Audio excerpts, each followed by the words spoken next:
Hello students, NS तथा GM classes में आपका स्वागत है। इससे पहले वाली क्लास के अंदर हमने 12वां चैप्टर जो नेचर ऑफ लाइट, प्रकाश की जो प्रकृति था, उसको हमने कंप्लीट कर लिया था। तो 12वें चैप्टर के अंदर किसी भी भैया बहना को किसी भी टॉपिक में अगर प्रॉब्लम है तो आप कमेंट्स करके या व्हाट्सएप पे मैसेज करके बता सकते हैं। उस टॉपिक को दोबारा से समझा दिया जाएगा। अब आपके पास में इसी क्रम के अंदर अगला जो चैप्टर है वो आपके पास में 13वां है और वो है आपके पास में प्रकाश, विद्युत प्रभाव व द्रव तरंग। तो इस चैप्टर के अंदर हम प्रकाश, विद्युत प्रभाव और द्रव तरंगों के बारे में क्या करेंगे, अध्ययन करेंगे। तो यहाँ पे ध्यान देना भाई, आपके पास में चैप्टर का जो बेस होता है उसको आप अच्छे से समझ लो। जैसे आपके पास में स्टार्टिंग के 2-3 लेक्चर होते हैं, उनको आप अच्छे से समझ लो तो फिर आगे चैप्टर आपको अच्छे से समझ में आने लगता है। तो आपके पास में प्रकाश, विद्युत प्रभाव व द्रव तरंगों के जो बेस है इसको आप अच्छे से समझना, क्योंकि फिर आगे का जो चैप्टर है वो आपको अच्छे से समझ में आएगा। तो आपके पास में प्रकाश, विद्युत प्रभाव व द्रव तरंगों के अंदर जो फर्स्ट पॉइंट है वो है आपके पास में कार्य फलन। और कार्य फलन को हमने किससे नोट किया है, W नोट से प्रदर्शित किया है। तो आपके पास में कार्य फलन क्या होता है, डेफिनेशन अच्छे से सुनना। तो ऊर्जा की वह मात्रा, ऊर्जा की वह न्यूनतम मात्रा जिसको किसी धातु के पृष्ठ पर डालने से इलेक्ट्रॉनों का क्या हो जाए, उत्सर्जन प्रारंभ हो जाए। तो ऊर्जा की उस न्यूनतम मात्रा को क्या कहते हैं, कार्य फलन कहते हैं। जैसे आपके पास में ये क्या है, कोई धातु का पृष्ठ है, इसके ऊपर हम ऊर्जा की वह न्यूनतम मात्रा डालते हैं, ऊर्जा की वह न्यूनतम मात्रा डालते हैं जिससे इस धातु के पृष्ठ से इलेक्ट्रॉनों का उत्सर्जन क्या हो जाए, प्रारंभ हो जाए। ये धातु इलेक्ट्रॉनों का उत्सर्जन क्या कर दे, प्रारंभ कर दे। तो आपके पास में ऊर्जा की इस न्यूनतम मात्रा को हम क्या कहते हैं, कार्य फलन कहते हैं। तो इसकी डेफिनेशन को हम किस प्रकार से लिखेंगे, डेफिनेशन को लिखेंगे, ऊर्जा की वह न्यूनतम मात्रा, ऊर्जा की वह न्यूनतम मात्रा जिसको किसी धातु के पृष्ठ पर डालने से, जिसको किसी धातु के पृष्ठ पर डालने से इलेक्ट्रॉनों का उत्सर्जन प्रारंभ हो जाए, इलेक्ट्रॉनों का उत्सर्जन प्रारंभ हो जाए,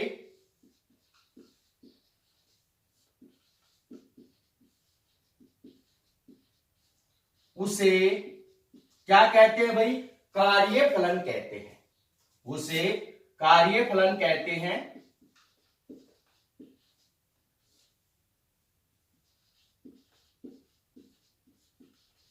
तो डेफिनेशन आपको समझ में आ गई होगी कि ऊर्जा की वह न्यूनतम मात्रा जिसको किसी धातु के पृष्ठ पर डालने से धातु क्या करने लग जाए, इलेक्ट्रॉनों का उत्सर्जन करने लग जाए। तो उस न्यूनतम मात्रा को क्या कहते हैं, कार्य फलन कहते हैं। और कार्य फलन को हम किससे नोट कर रहे हैं, W नोट से प्रदर्शित कर रहे हैं। इसलिए आपके पास में जो कार्य फलन होगा वो क्या होगा, आपके पास में W नोट बराबर क्या होगा, H न्यू नोट होगा। W नोट बराबर क्या होगा, H न्यू नोट होगा। यहां पे आपके पास में जो H है वो क्या है, प्लांक नियतांक, क्या है, प्लांक नियतांक है। और न्यू नोट जो आपके पास में है वो क्या है, दहली आवर्ती है, क्या है, दहली आवर्ती। अब आपके पास में हम साधारण आवर्ती की बात करते हैं, तो जो आवर्ती होती है वो n बराबर कितना होता है, 1 में लैम्डा होता है, 1 में कितना होता है, लैम्डा। या इसको हम ऐसे भी लिख सकते हैं V में लैम्डा। ये मान मैंने 11th क्लास में आपको करवाया था कि आवर्ती n बराबर v अपॉन में कितना होता है, लैम्डा होता है। अब आपके पास में हम यहाँ पे बात करेंगे जो दहली आवर्ती है न्यू नोट, तो न्यू नोट बराबर कितना होगा आपके पास में, न्यू नोट बराबर होगा आपके पास में कितना होगा, c अपॉन में कितना होगा, लैम्डा नोट। यहाँ पे लैम्डा नोट क्या है, आपके पास में दहली तरंग दैर्घ्य है। ये क्या होते हैं, दहली आवर्ती क्या होती है, दहली तरंग दैर्घ्य क्या होते हैं, इनके बारे में आगे हम क्या करेंगे, अध्ययन करेंगे। तो न्यू नोट का मान उठाकर यहां डालेंगे तो आपके पास में W बराबर कितना हो जाएगा, W नोट बराबर हो जाएगा आपके पास में SC बटे कितना हो जाएगा आपके पास में, लैम्डा नोट। आपके पास में यहां पे ध्यान देना भाई, W नोट क्या है आपके पास में, कार्य फलन है, ऊर्जा की वह न्यूनतम मात्रा है जिसको किसी धातु के पृष्ठ पर डालने से इलेक्ट्रॉन क्या होने लगते हैं, उत्सर्जित होने लगते हैं। तो और H क्या है आपके पास में, प्लांक के नियतांक है, और C क्या है आपके पास में, प्रकाश का वेग है। प्रकाश की चाल कितनी होती है भाई, 3 × 10⁸ मीटर पर सेकंड होती है। और लैम्डा क्या है यहाँ पे आपके पास में, जो लैम्डा है वो आपके पास में क्या है, दहली तरंग दैर्घ्य है। तो अब इसके नीचे हम लिखेंगे यहां H, एरो का निशान लगाकर लिखेंगे, यहां H बराबर क्या है आपके पास में, प्लांक नियतांक है। क्या है, प्लांक नियतांक। और प्लांक नियतांक का जो मान होता है वो कितना होता है आपके पास में, 6.62 × 10⁻⁻34 जूल सेकंड होता है। तो प्लांक नियतांक का जो मान होता है 6.62 × 10⁻⁻34 जूल सेकंड होता है। तो ध्यान रखना भाई, न्यूमेरिकल के अंदर H का मान क्या डालोगे आप, 6.62 × 10⁻⁻34 जूल सेकंड डालोगे। अब उससे आगे आपके पास में जो C है वो क्या है आपके पास में, प्रकाश की चाल है। तो यहां लिखेंगे C बराबर क्या है आपके पास में, प्रकाश की चाल है। और प्रकाश की चाल का मान कितना होता है भाई आपके पास में, प्रकाश का वेग कितना होता है, 3 × 10⁸ मीटर पर सेकंड होता है। और आपके पास में न्यू नोट क्या है, न्यू नोट आपके पास में दहली आवर्ती है। दहली आवर्ती, दहली आवर्ती क्या होती है आगे हम चर्चा करेंगे। उससे आगे आपके पास में जो लैम्डा नोट है, लैम्डा नोट क्या है आपके पास में, दहली तरंग दैर्घ्य है। दहली तरंग दैर्घ्य। तो चारों मानों के बारे में आपको पता चल चुका है, तो आप कार्यफलन का मान आसानी से निकाल सकते हैं। तो अब आपके पास में कार्यफलन क्या हो गया, कंप्लीट हो गया। बहुत इजी डेफिनेशन है कि आपके पास ऊर्जा की वह न्यूनतम मात्रा जिसको किसी धातु के पृष्ठ पर डालने से क्या होने लगते हैं, इलेक्ट्रॉन उत्सर्जित होने लगते हैं। या आपके पास में डंडे की वह पिटाई जिससे आप क्या होने लगते हो, पढ़ने लगते हो। तो आपके पास में डंडे की जो ऊर्जा है उस न्यूनतम ऊर्जा को क्या कहते हैं, कार्यफलन कहते हैं। तो आपके पास में कार्यफलन की डेफिनेशन अच्छे से समझ में आ गई। और कार्यफलन को हमने किससे प्रदर्शित किया है, W नोट से प्रदर्शित किया है। तो W नोट बराबर क्या होगा, H न्यू नोट होगा। H यहाँ पे क्या है, प्लांक नियतांक है, और न्यू नोट क्या है यहाँ पे, दहली आवर्ती है। अब आपके पास में जो आवर्ती होती है वो V बटे कितना होता है, लैम्डा होता है। तो यहाँ पे हम प्रकाश की बात करेंगे क्योंकि जो चैप्टर वो क्या है, प्रकाश विद्युत प्रभाव है। तो प्रकाश की बात करेंगे तो यहाँ पे हम वेग क्या लेंगे, प्रकाश की चाल लेंगे। तो न्यू नोट बराबर कितना हो जाएगा, C अपॉन में लैम्डा नोट। लैम्डा नोट क्या है आपके पास में, दहली तरंग दैर्घ्य है। मान डालेंगे और लिख देंगे। आपके पास में प्लांक नियतांक का मान इतना होता है, प्रकाश की चाल इतनी होती है। तो ये होगा आपके पास में कार्यफलन। अगर इसका स्क्रीनशॉट लेना चाहते हो तो ले लो।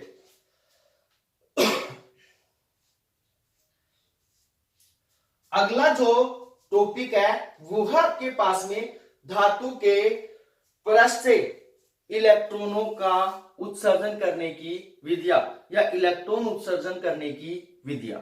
अब आपके पास में धातु है, उसका पृष्ठ है।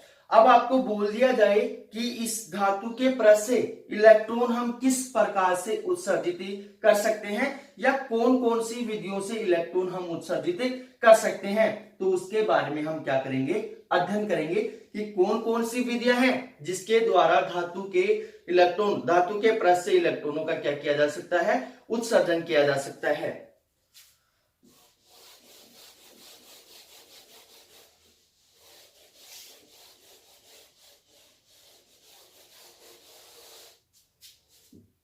टॉपिक आपके पास में धातु के पृष्ठ से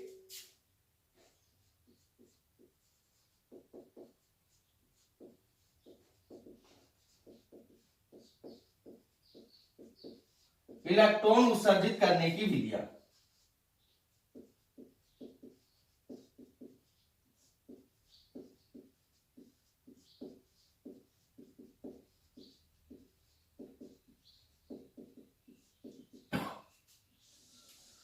तो धातु के पृष्ठ से इलेक्ट्रॉन किस प्रकार से उत्सर्जित किए जाते हैं उसको अच्छे से समझना भाई।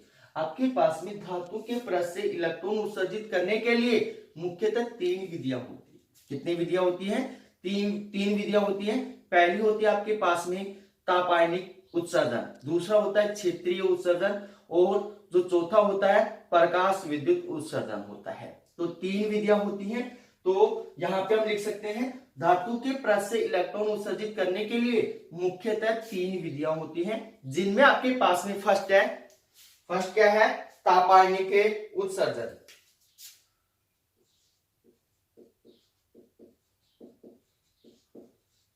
तापायनिक उत्सर्जन।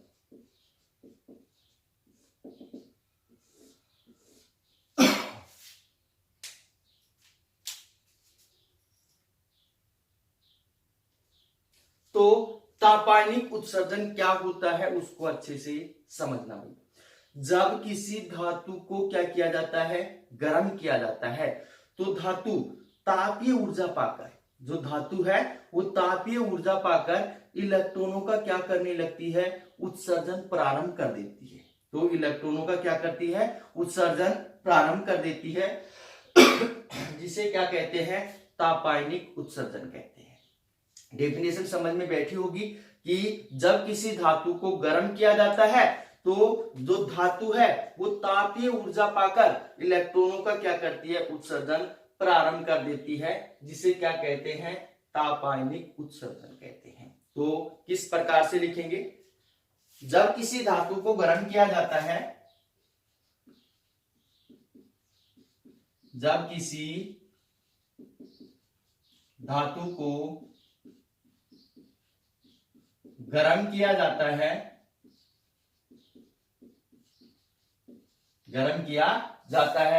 तो धातु तापीय ऊर्जा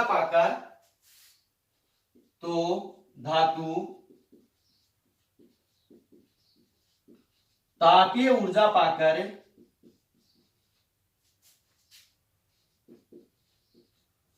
इलेक्ट्रॉनों का उत्सर्जन प्रारंभ कर देती है। इलेक्ट्रॉनों का उत्सर्जन प्रारंभ कर देती है, जिसे क्या कहते हैं, तापायनिक उत्सर्जन कहते हैं, जिसे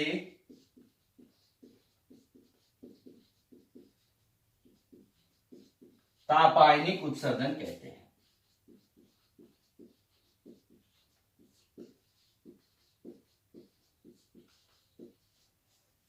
तो आपको तापायनिक उत्सर्जन की डेफिनेशन अच्छे से समझ में बैठी होगी कि तापायनिक उत्सर्जन किसे कहते हैं। उससे आगे आपके पास में है क्षेत्रीय उत्सर्जन। तो सेकंड आपके पास में क्षेत्रीय उत्सर्जन।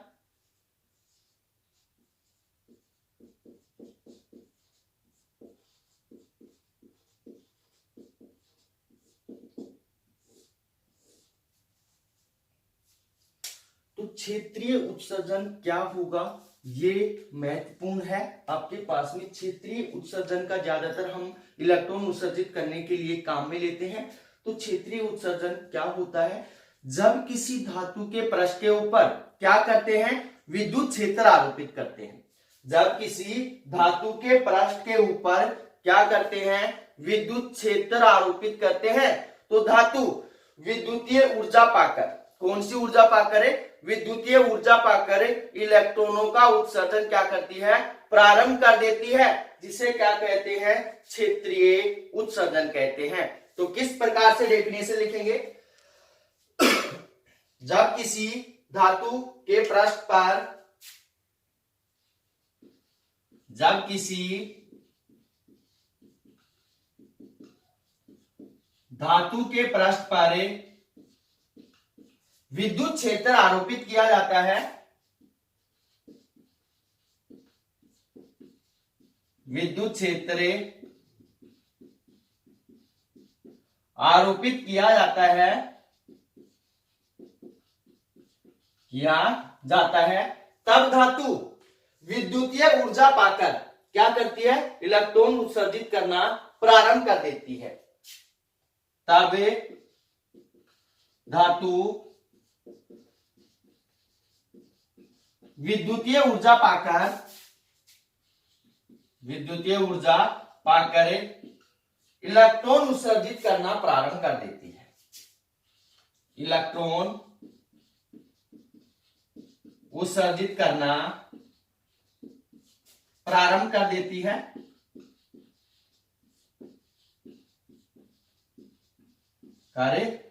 है, जिसे क्या कहते हैं? क्षेत्रीय उत्सर्जन कहते हैं, जिसे क्षेत्रीय उत्सर्जन कहते हैं।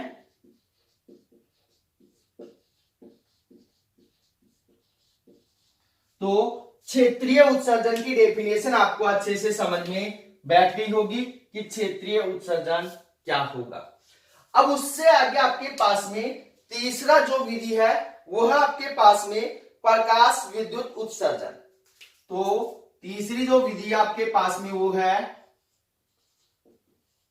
प्रकाश विद्युत उत्सर्जन।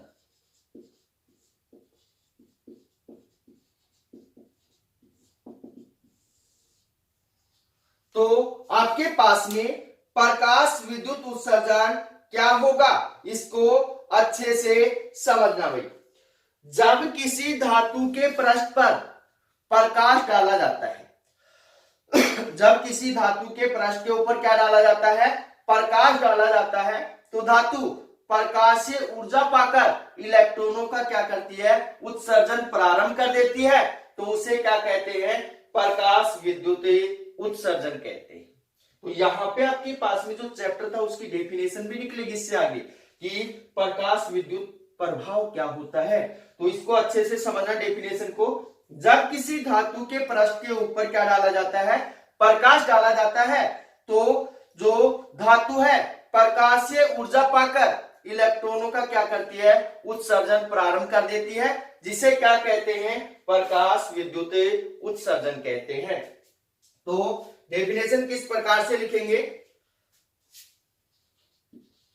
जब किसी धातु के पृष्ठ पर प्रकाश डाला जाता है, प्रकाश डाला जाता है,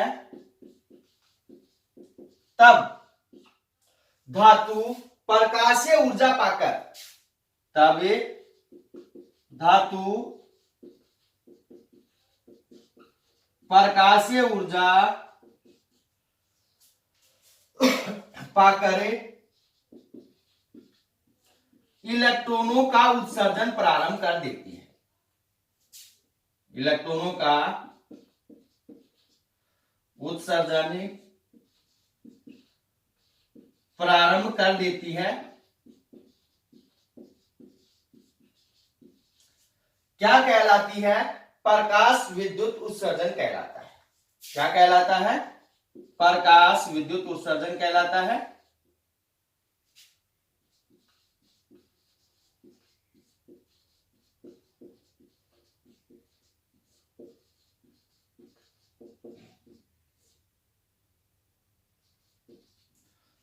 तो प्रकाश विद्युत उत्सर्जन आपको अच्छे से समझ में बैठ गया होगा, इसकी डेफिनेशन आपको अच्छे से समझ में बैठ गई होगी। तो किसी धातु के पृष्ठ से इलेक्ट्रॉन उत्सर्जित करने के लिए आपके पास में मुख्यतः कितनी विधियां हैं? 3 विधियां हैं। पहले आपके पास में कौन सी? तापायनिक उत्सर्जन, जिसमें धातु को क्या किया जाता है? गर्म किया जाता है। दूसरी आपके पास में है क्षेत्रीय उत्सर्जन। क्षेत्रीय उत्सर्जन के अंदर क्या किया जाता है? धातु को विद्युत क्षेत्र आरोपित किया जाता है। और तीसरी आपके पास में प्रकाश विद्युत उत्सर्जन। प्रकाश विद्युत उत्सर्जन के अंदर क्या किया जाता है? धातु के पृष्ठ के ऊपर क्या डाला जाता है? प्रकाश डाला जाता है। तो धातु प्रकाश से ऊर्जा पाकर क्या करती है? इलेक्ट्रॉनों का उत्सर्जन प्रारंभ कर देती है, जिसे क्या कहते हैं? प्रकाश विद्युत उत्सर्जन कहते हैं। अब आपके पास में जो अपना चैप्टर था उसका जो नाम था वो क्या था? प्रकाश विद्युत प्रभाव। तो अगला जो टॉपिक होगा वो है आपके पास में प्रकाश विद्युत प्रभाव। तो टॉपिक आपके पास में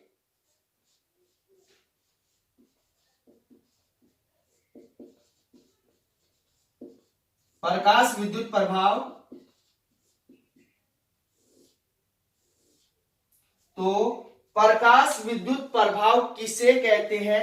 डेफिनेशन को अच्छे से सुनना भाई कि आपके पास में जब किसी धातु के पृष्ठ पर दहली आवर्ती का प्रकाश डाला जाता है। कौन सी आवर्ती का? दहली आवर्ती का प्रकाश डाला जाता है तो धातु इलेक्ट्रॉनों का उत्सर्जन क्या करती है? प्रारंभ कर देती है, जिसे क्या कहते हैं? प्रकाश विद्युत प्रभाव कहते हैं। या आपके पास में प्रकाश की सहायता से विद्युत धारा उत्पन्न करने का जो प्रभाव है उस प्रभाव को क्या कहते हैं? प्रकाश विद्युत प्रभाव कहते हैं। डेफिनेशन को अच्छे से समझना। जब किसी धातु की पृष्ठ के ऊपर क्या डाला जाता है? दहली आवर्ती का प्रकाश डाला जाता है तो जो धातु है इलेक्ट्रॉनों का उत्सर्जन करना क्या करती है? प्रारंभ कर देती है, जिसे क्या कहते हैं? प्रकाश विद्युत प्रभाव कहते हैं। अगर साधारण से हम बात करें तो क्या डेफिनेशन होगी आपके पास में कि प्रकाश से विद्युत धारा उत्पन्न करने का जो प्रभाव है उस प्रभाव को क्या कहते हैं?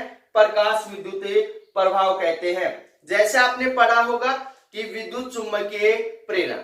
तो विद्युत चुम्बकीय प्रेरण के अंदर आपने क्या किया था कि विद्युत चुम्बकीय क्षेत्र से आपने क्या उत्पन्न किया था? विद्युत क्षेत्र उत्पन्न किया था। और उससे आगे इससे पहले पढ़ा था आपने विद्युत चुम्बकीय प्रेरण।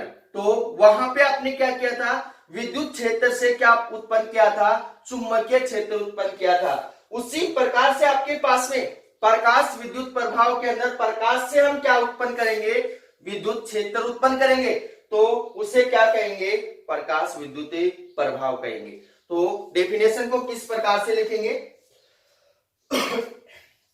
जब किसी धातु के पृष्ठ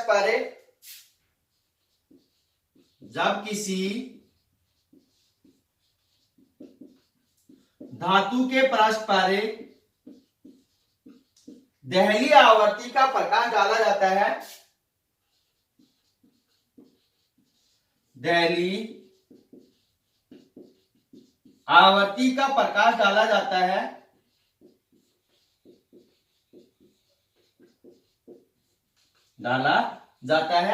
तब धातु क्या करती है? इलेक्ट्रॉनों का उत्सर्जन प्रारंभ कर देती है। या फिर इसको हम डायरेक्ट भी लिख सकते हैं। तो इलेक्ट्रॉनों का उत्सर्जन होता है, तो इलेक्ट्रॉनों का उत्सर्जन होता है, जिसे क्या कहते हैं? प्रकाश विद्युत प्रभाव कहते हैं। जिसे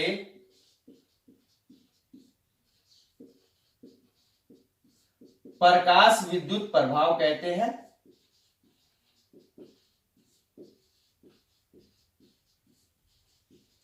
तो ये हो गया आपके पास में प्रकाश विद्युत प्रभाव की डेफिनेशन कि प्रकाश विद्युत प्रभाव क्या होगा कि जब किसी धातु के पृष्ठ के ऊपर क्या करते हैं?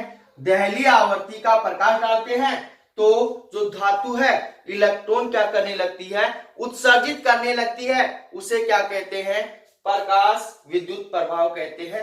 या इसकी साधारण से हम डेफिनेशन दे सकते हैं कि प्रकाश से विद्युत क्षेत्र उत्पन्न करने का जो प्रभाव है उस प्रभाव को क्या कहते हैं, प्रकाश विद्युत प्रभाव कहते हैं। अब आपके पास में ये हो गए साधारण से टॉपिक। अब हमने यहाँ पे काफी सारे बातों का अध्ययन किया है, दहली आवर्ती, दहली तरंग दैर्घ्य, ये चीज होती क्या है, इनके बारे में भी हम क्या करेंगे, अध्ययन करेंगे। तो आप इसका स्क्रीनशॉट ले सकते हो।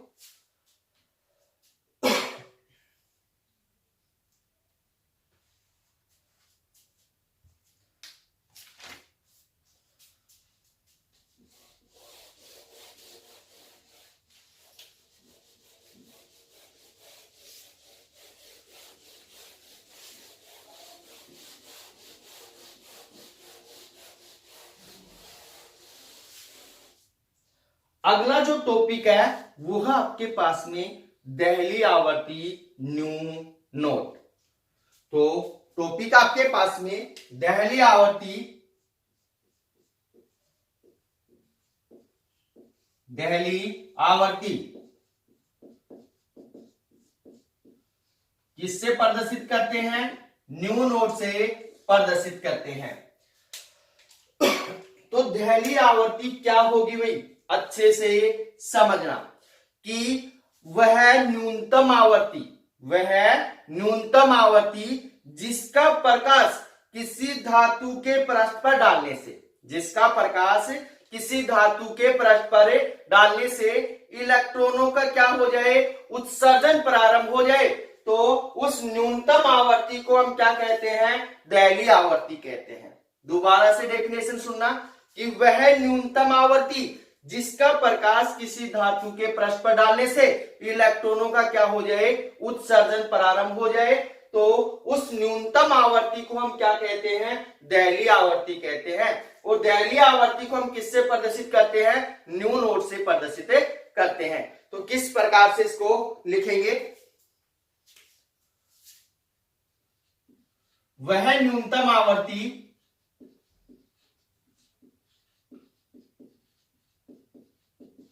वह न्यूनतम आवर्ती जिसका प्रकाश, जिसका प्रकाश किसी धातु के पृष्ठ पर डालने से, किसी धातु के पृष्ठ पर डालने से इलेक्ट्रॉनों का उत्सर्जन क्या हो जाए, प्रारंभ हो जाए, इलेक्ट्रॉनों का उत्सर्जन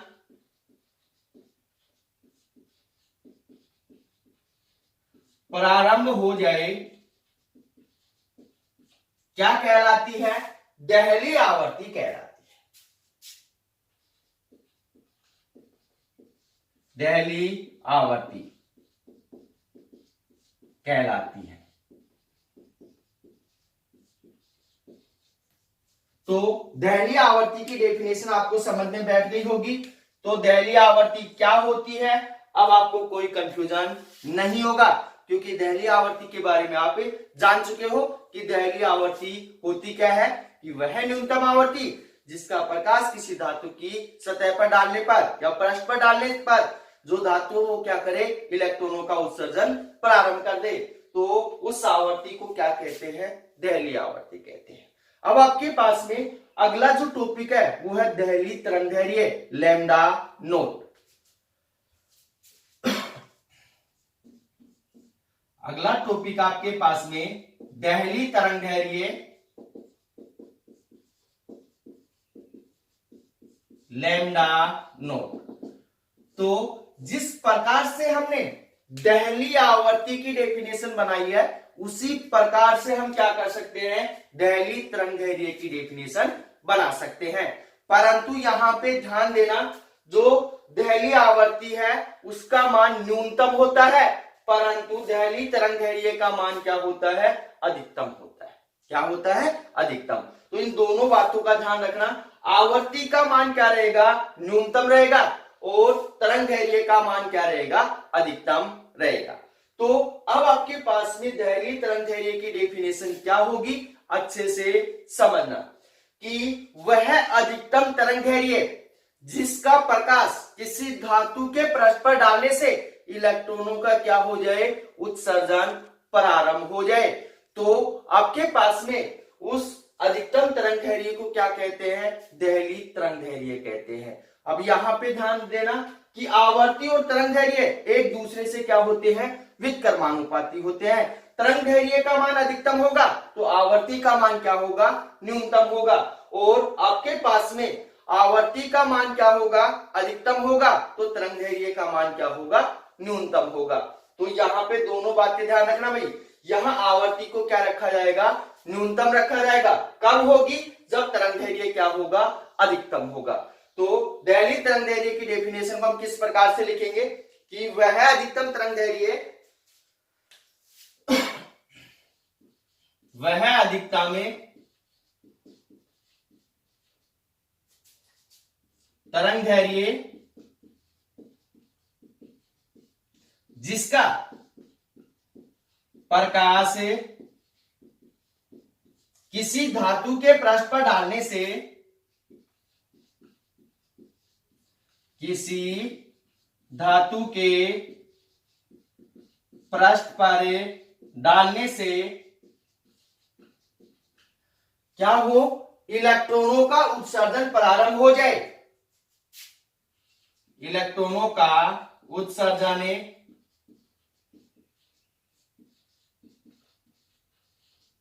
प्रारंभ हो जाए, उसे क्या कहते हैं, दैर्घ्य तरंग दैर्घ्य कहते हैं। उसे दैर्घ्य तरंग दैर्घ्य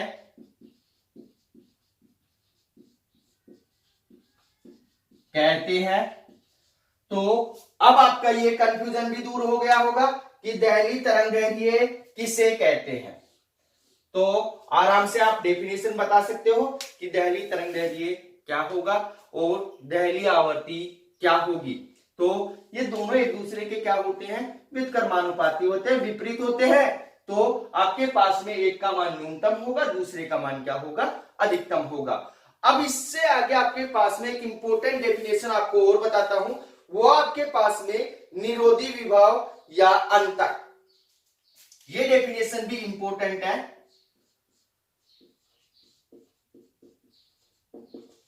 निरोधी विभव या इसको बोल सकते हैं अंतक। ये डेफिनेशन कई बार पूछी जा चुकी है भाई कि निरोधी विभव क्या होता है या अंतक क्या होता है। दोनों नामों से आता है, निरोधी विभव से भी आता है और अंतक से भी आता है। तो दोनों नामों से आता है। तो निरोधी विभव या अंतक क्या होता है, यहां पे विभव का मतलब क्या है, वोल्टता है। क्या है, वोल्टता।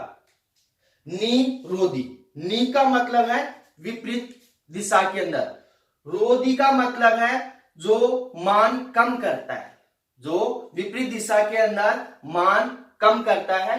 वो क्या होगा, इसकी डेफिनेशन किस प्रकार से बनाएंगे कि इलेक्ट्रोड पर विभव का विपरीत दिशा में वह मान, आपके पास में मान लिया कोई क्या है, इलेक्ट्रोड है। क्या है, इलेक्ट्रोड। इलेक्ट्रोड क्या उत्पन्न करेगा भाई, इलेक्ट्रॉन उत्पन्न करेगा। क्या उत्पन्न करेगा, इलेक्ट्रॉन उत्पन्न करेगा। तो इलेक्ट्रोड पर विपरीत दिशा में विभव का वह मान जो धारा के मान को क्या कर देता है, शून्य कर देता है। 10वें चैप्टर में मैंने समझाया था आपको कि इलेक्ट्रोड के ऊपर विभव का वह मान किसके विपरीत दिशा के अंदर जो धारा के मान को क्या कर देता है, शून्य कर देता है। उस मान को क्या कहते हैं, निरोधी विभव कहते हैं। या विभव का वह मान जो इलेक्ट्रोड के ऊपर धारा के मान को क्या कर देता है, शून्य कर देता है, क्या कहलाता है, निरोधी विभव या अंतक कहलाता है। तो डेफिनेशन किस प्रकार से लिखेंगे, इलेक्ट्रोड पर विपरीत दिशा में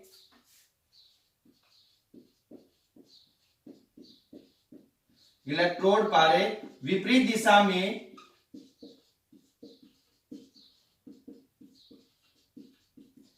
विभव का वह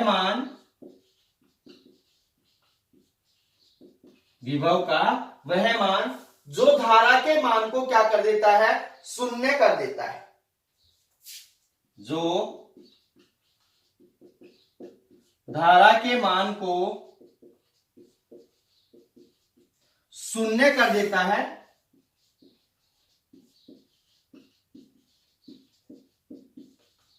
क्या कहलाता है, निरोधी विभव या अंतक कहलाता है। निरोधी विभव या अंतक कहलाता है। तो निरोधी विभव और अंतक की डेफिनेशन आपको समझ में आ गई होगी।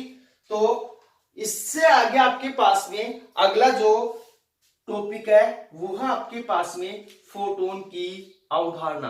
तो फोटोन की अवधारणा समझने के लिए मैंने आपको एक टॉपिक करवाया था इससे पहले वाले चैप्टर के अंदर कि प्लांक का क्वांटम सिद्धांत। तो प्लांक का क्वांटम सिद्धांत पढ़ना हुई, क्योंकि प्लांक का क्वांटम सिद्धांत आपको समझ में आएगा तभी आपके पास में फोटोन की अवधारणा आपको समझ में आएगी।